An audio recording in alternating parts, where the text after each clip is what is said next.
अच्छा, कभी सोचा है कि हमारे शहर ये चलते कैसे हैं?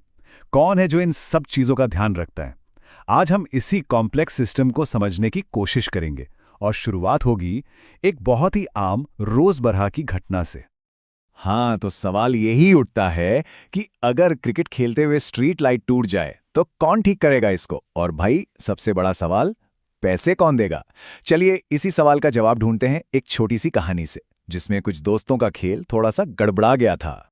तो वो समझाती हैं कि भाई इसका खर्चा कोई एक अकेला इंसान नहीं देता।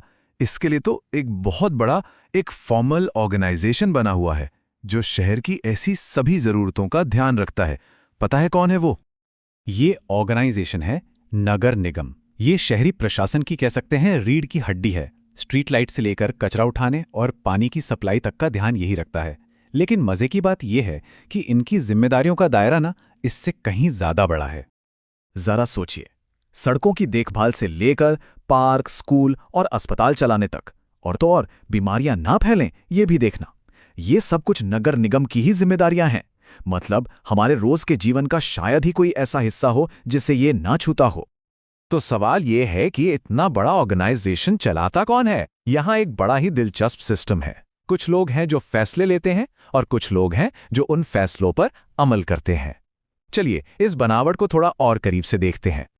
देखिए, यहाँ दो तरह के लोग काम करते हैं। एक तरफ है वार्ड पार्षद, जिन्हें हम और आप जैसे नागरिक ही चुनते हैं। इनका काम है नीतियां बनाना, बजट तय करना। और दूसरी तरफ है एडमिनिस्ट्रेटिव स्टाफ, जैसे कमिश्नर या आयुक्त, जिनकी नियुक्ति होती है, चुनाव नहीं।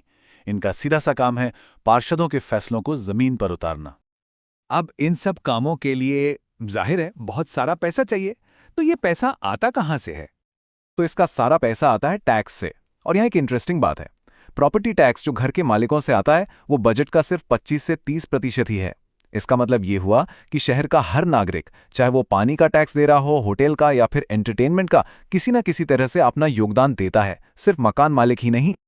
लेकिन तब क्या होता है जब ये सिस्टम ठीक से काम नहीं करता जैसा कि इसे करना चाहिए? बस यहीं से शुरुआत होती है नागरिक एक्शन की एक बहुत ही दमदार कहानी की।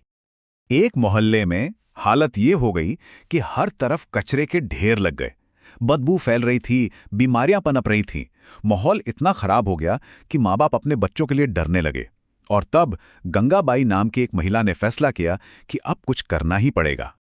वो अच्छी तरह जानती थी कि जवाबदेही किसकी है, उसी इंसान की जिसे उन्होंने वोट देकर चुना था। तो उनकी स्ट्रैटेजी बिल्कुल क्लियर और फोकस थी। जब वो लोग नगर निगम के ऑफिस पहुंचे तो कमिश्नर ने बहाना बना दिया। कहने लगे कि भाई शहर में ट्रक ही नहीं है। मतलब सीधे सीधे पल्ला झाड़ने की कोशिश। लेकिन गंगाबाई पूरी तैयारी से आई थी और उनके पास एक बहुत तीखा सवाल था। गंगाबाई का ये एक सवाल एक जागरूक नागरिक की ताकत को दिखाता है। उनकी सीधी चुनौती के बाद कमिश्नर के पास कोई जवाब नहीं था।